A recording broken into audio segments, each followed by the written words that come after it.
और इस बीच हमारे सहयोगी हैं चूरू से गजेंद्र आपको नजर आएंगे। यहाँ रविंद्र चौधरी की मौजूदगी झुंझुनू से है, मुकुल परिहार हमारे साथ जोधपुर से जुड़ चुके हैं और जगदेव की मौजूदगी है सीकर से। सबसे पहले मैं गजेंद्र आपके पास से आ रही हूँ, चूरू में क्या अभी हालात बने हुए हैं? बिल्कुल मणि, पिछले कई दिनों से नौतपा में चूरू की धरती वो लगातार तप रही थी। काफी तेज गर्मी, भीषण गर्मी का सामना है वो चूरूवासी कर रहे थे। लेकिन आज दोपहर 2 बजे अचानक से मौसम करवट लेता है और अचानक से दिन में ही रात्रि का एहसास है वो चूरूवासियों को होता है। पूरी तरीके से आसमान है वो घने जो धूल भरी आंधी है उसकी आगोश में चला जाता है और पूरी तरीके से अंधेरा है वो दोपहर को 2 बजे होता हुआ नजर आता है। आलम ये होता है कि दिन के समय में भी वाहन चालकों की रफ्तार वो एकदम थम जाती है और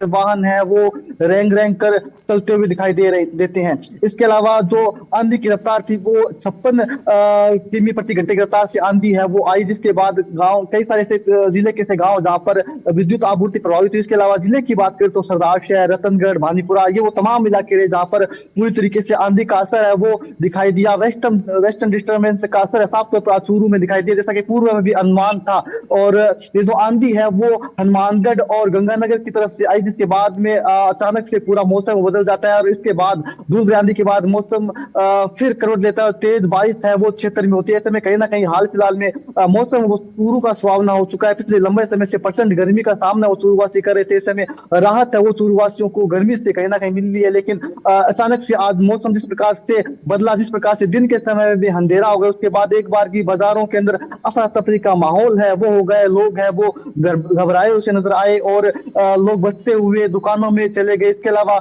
सेफ सुरक्षित जगह खोजते हुए लोग नजर आए। हालांकि 15 मिनट तक किसी प्रकार से काला गुब्बारा है, काला जो अंधेरा है वो एक प्रकार से रहा, दिन में अंधेरा छाया रहा और रेत का गुब्बार है वो पूरी तरीके से आसमान में होने के चलते दिन के समय में भी रात्रि का एहसास है वो चूरूवासियों का आज हुआ। जिसके बाद 3 से 4 बजे के आसपास अलर्ट मैसेज भी प्रशासन की ओर से, भारत सरकार की ओर से जारी किया गया, जिसमें बताया गया कि आगामी 4 से 5 घंटे में तेज 90 से 100 की प्रति घंटे की रफ्तार से धूल भरी आंधी है वो आ सकती है। ओलावृष्टि और तेज बारिश में गरजना के साथ भी हो सकती है। इसके अलावा रतनगढ़ क्षेत्र में भी कई जगह बिजली है वो गिरी है, जिसके चलते हालांकि गनीमत ये रही कि कोई बड़ा हादसा नहीं हुआ, लेकिन नुकसान है वो जरूर, नुकसान की खबरें जरूर है वो आ रही है। जी मणि, ठीक है, रहिए आने वाले दिनों को लेकर किस तरह के यहाँ पर हालात बनते नजर आए। इस बीच गजेंद्र एक बार फिर से आपके पास आते हुए, आपके पास हम देख रहे हैं कुछ लोग भी यहाँ पर मौजूद हैं, इनसे अगर आप बातचीत करें तो।